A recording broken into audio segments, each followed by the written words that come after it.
ទីតាំងមកកន្លែងនេះបងប្អូនប្រកបជាបានដឹងបានឃើញនិងបានទៅទស្សនាផ្ទាល់តែម្ដងសម្រាប់ខ្ញុំវាជាលើកទី1ដែលខ្ញុំបានមកលេងនៅក្នុងភ្នំក្នុងផ្សារហើយក៏បានធ្វើការត្រឡប់មកវិញអញ្ចឹងក៏ឆ្លៀតពេលចូលមកតំបន់មួយនេះដែលមានឈ្មោះថាទេតពុះស្រុកអោរ៉ាល់ខេត្តកំពង់ស្ពឺបាទអញ្ចឹងដោយសារទីតាំងមួយនេះស្ថិតនៅតាមបណ្ដោយផ្លូវមកពីខាងភ្នំក្នុងផ្សារក៏បានឈានចូល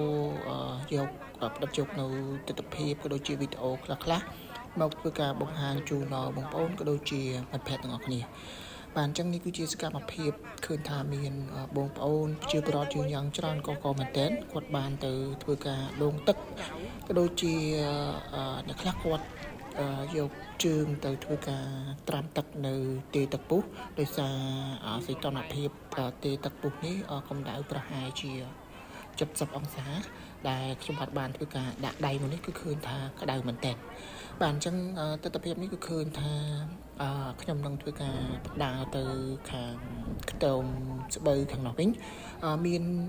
បងប្អូនជាប្រវត្តិច្រើនមែនទែនគាត់បានមកធ្វើការត្រាំជើងដោយសារតកតងនឹងកន្លែងនេះបងប្អូនប្រកាសជាដឹងហើយ